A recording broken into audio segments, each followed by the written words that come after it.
Welcome to another straight off the boat video.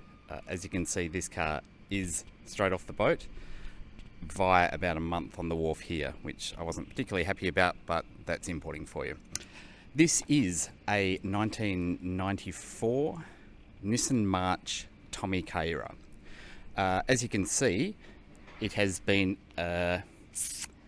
distastefully modified with, I can only say, American themed vinyl tuning and a questionable rear wing. Those things were cool in, I don't know what, 2003, which was probably when it was put on this car.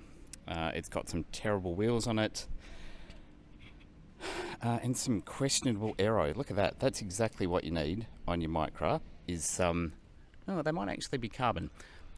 Some carbon, I guess, canards and a sort of splitter that's, I think that's aluminium. Anyway, you may ask why I bought a Micra or a March. I've had 5 or 6 of these over the years and I adore them. They are such fun little cars, and I always wanted a Tommy Kaira.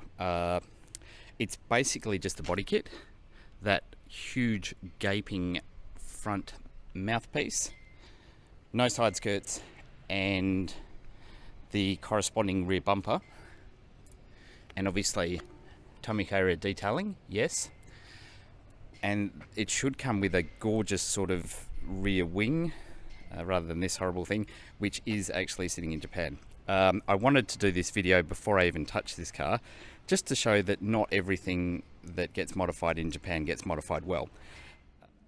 So just looking at the car, the paint looks ratty as.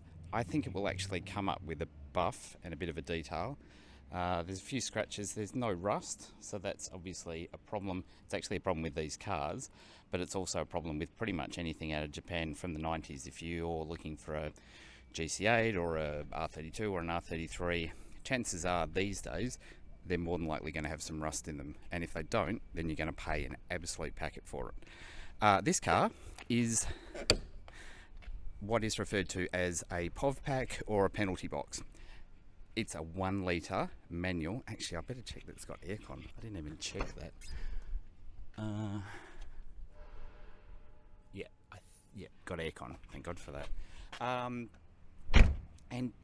it's been like badly modified, I gotta say. The wheels are terrible, the wing's terrible, the stickers are terrible.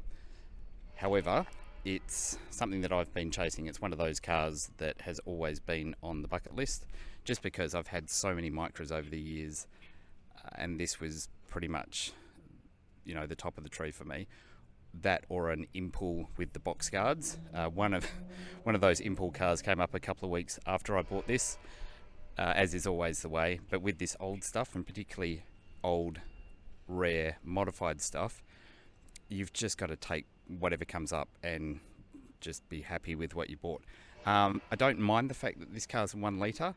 It just means there'll be more time on wide open throttle than if it was a 1.3. Coming inside, you can see the questionable modification continues. Sparko gear knob, welcome to the 90s. A questionable red Momo. I don't even know what that would be good in.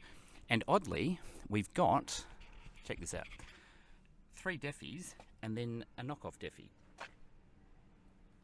It's hilarious that the J's make all these quality. So we've got the Defy opening dance, there we go, bang.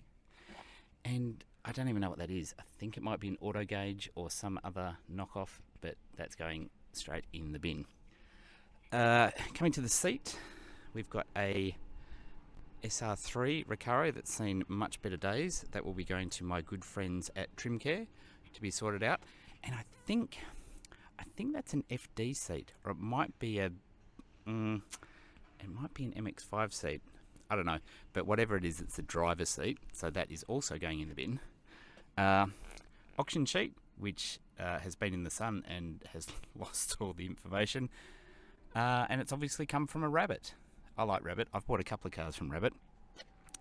Other odd things. So it's got quite a nice sort of mid-2000s Alpine deck in it.